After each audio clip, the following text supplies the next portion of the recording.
রাত নামতেই আবার নোটিশ। যেন রাজনৈতিক বাংলা এখন দিনের আলোয় যতটা না বদলায় তার থেকেও বেশি বদলায় রাতের অন্ধকারে।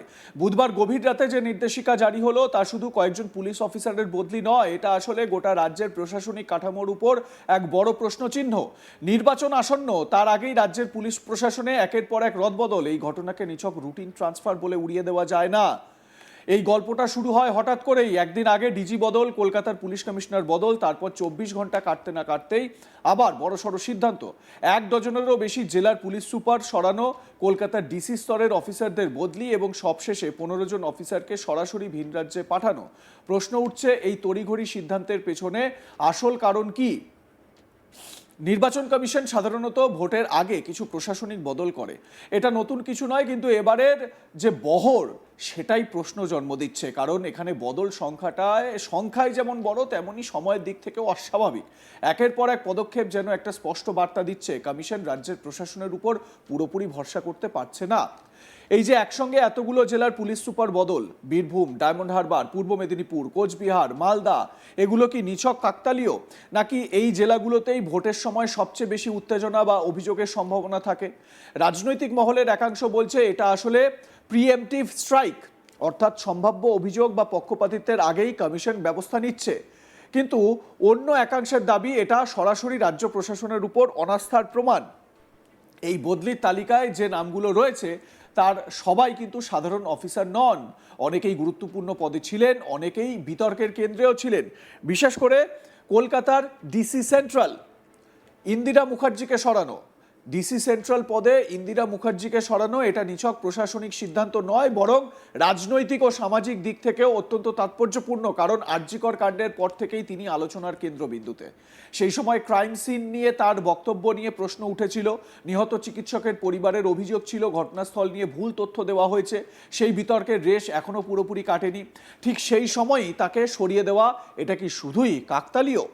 নতুন করে সেই পদে আনা হয়েছে ইয়েলওয়ার্ড শ্রীকান্ত জগন্নাথ রাওকে। এই পরিবর্তন কি শুধু প্রশাসনিক দক্ষতার প্রশ্ন, নাকি এর মধ্যে রাজনৈতিক ভারসাম্য রক্ষার চেষ্টা রয়েছে? এই প্রশ্ন এখন ঘুরপাক খাচ্ছে প্রশাসনিক মহলে। সবচেয়ে বড় প্রশ্ন উঠছে 15 জন অফিসারকে তামিলনাড়ু ও কেরলে পাঠানো নিয়ে। এরা সবাই পুলিশ অবজারভার হিসেবে কাজ করবেন, কিন্তু এই সিদ্ধান্তের ভেতরে অন্য কোনো বার্তা আছে কি? অনেকে বলছেন এটা আসলে এক ধরনের সফট পেনাল্টি, সরাসরি শাস্তি নয়, কিন্তু গুরুত্বপূর্ণ দায়িত্ব থেকে সরিয়ে দেওয়া। আবার অন্যদের মতে এটা কমিশনের এক কৌশল, যেখানে তাদের নিয়ে সন্দেহ তাদের সরিয়ে নিরপেক্ষতা নিশ্চিত করা। এই তালিকায় রয়েছেন একাধিক গুরুত্বপূর্ণ নাম: মুরলীধর শর্মা, সৈয়দ ওয়াকার রাজা, ইন্দিরা মুখার্জি, ধৃতিমান সরকার, অভিজিৎ ব্যানার্জি, আমনদীপ সিং, যারা প্রত্যেকেই নিজ নিজ ক্ষেত্রে গুরুত্বপূর্ণ দায়িত্ব ছিলেন। এবং আরও তাৎপর্যপূর্ণ একটি বিষয় হচ্ছে, এই প্রত্যেকটি নাম, তাদের সঙ্গে আরও একটি বিষয় কমন ছিল, সেটা এরা রাজ্যের মুখ্যমন্ত্রী মমতা বন্দ্যোপাধ্যায় ভীষণ ঘনিষ্ঠ ছিলেন। নির্বাচন কমিশন যাদের সরালো, রাজ্য সরকার তাদের বসিয়ে দিল অন্য জায়গায়। এটা যেন দাবার বোর্ডে পাল্টা চাল। 19 জন অপসারিত আইপিএস অফিসারকে নতুন দায়িত্ব দেওয়া হয়েছে, তবে খেয়াল রাখতে হয়েছে কমিশনের নির্দেশ, তাদের নির্বাচনের সঙ্গে সম্পর্কিত কোনো পদে রাখা যাচ্ছে না। ফলে তাদের পাঠানো হয়েছে সিআইডি, আইবি, এসটিএফ বা অন্যান্য প্রশাসনিক শাখায়।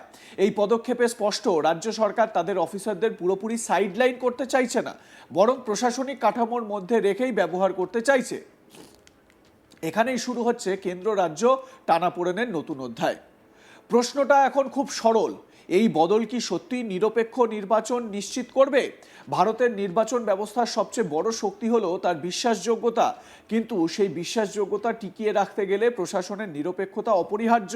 আর সেখানেই বারবার প্রশ্ন উঠছে, যদি প্রশাসন সত্যি নিরপেক্ষ হয় তাহলে এত বড় রদবদলের প্রয়োজন কেন? আর যদি নিরপেক্ষ না হয় তাহলে এতদিন ধরে সেই প্রশাসন কিভাবে কাজ করছিল? এ প্রসঙ্গে আমি একটু উল্লেখ করতে চাই, এই যে প্রথমে যে সমস্ত পুলিশ আইপিএস অফিসারদের সরানো হলো বা নতুন পদে আনা হলো, ডিজি পদে, কলকাতার পুলিশ কমিশনার পদে, সেই সময় মমতা বন্দ্যোপাধ্যায় তার প্রাথমিক যে প্রতিক্রিয়া, সেই প্রতিক্রিয়ায় বলেছিলেন যে এদেরকে আনা হয়েছে কি জন্য? টাকা পাচারের জন্য বা টাকা বিলির জন্য? তারপরে নেশা জাতীয় জিনিস বিলির জন্য? কি জন্য? তো এইখানেই প্রশ্ন উঠছে যে মমতা বন্দ্যোপাধ্যায় তার নিজের গভর্নমেন্টের বা তার নিজের প্রশাসনের যে আইপিএস অফিসাররা, তাদের বিরুদ্ধেই প্রশ্ন তুলছেন। তাহলে এরা কি এতদিন ধরে এই কাজটাই করছিল? মমতা বন্দ্যোপাধ্যায় তো সেই প্রশ্নটাই তুলে দিলেন। এই বদলির সরাসরি রাজনৈতিক প্রভাব পড়বে এটা বলাই বাহুল্য, কারণ জেলার পুলিশ সুপার মানে সেই জেলার আইন শৃঙ্খলার মূল নিয়ন্ত্রক। একজন এসপি বদল মানে শুধু একজন অফিসার বদল নয়, পুরো প্রশাসনিক চক্র বদলে যাওয়া। ভোটের সময় এর প্রভাব ব্যাপক। শাসক দল বলছে কমিশন অযথা হস্তক্ষেপ করছে, বিরোধীরা বলছে দেরিতে হলেও সঠিক পদক্ষেপ নেওয়া হয়েছে। সত্যিটা মাঝখানেই কোথাও, কারণ নির্বাচন মানেই এখন শুধু ভোট নয়, এটা হয়ে উঠেছে প্রশাসনিক নিয়ন্ত্রণের লড়াই। আরজি করে ইন্দিরা মুখার্জির নাম সেই ঘটনার সঙ্গে জড়িয়ে থাকায় তার বদলি আরও বেশি তাৎপর্যপূর্ণ হয়ে উঠেছে। মানুষের একটা বড় অংশ এখনো বিশ্বাস করতে পারছে না সেই ঘটনার সত্যিটা পুরোপুরি সামনে এসেছে কিনা, আর সেই সন্দেহই প্রশাসনের উপর আস্থার সংকট তৈরি করছে। অবশেষে একটা বিষয় পরিষ্কার, নির্বাচন কমিশন এবার কোনো ঝুঁকি নিতে চাইছে না।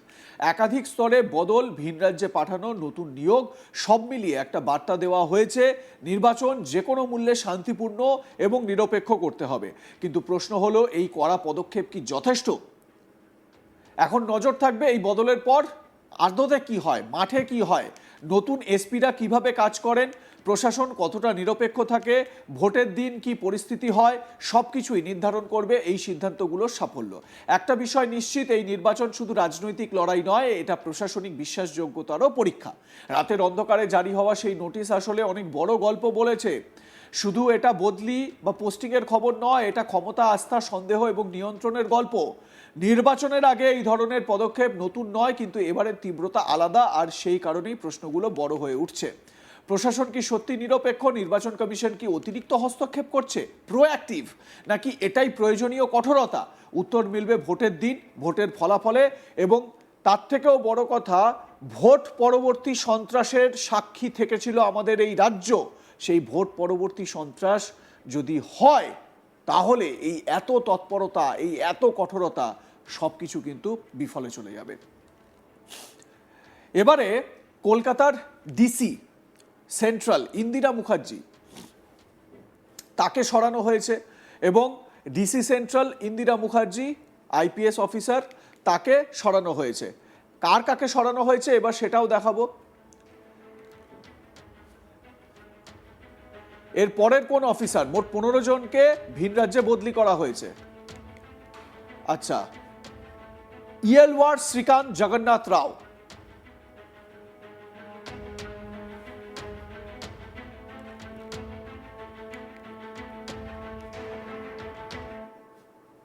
সৈয়দ ওয়াকার রাজা আইপিএস অফিসার, এরপর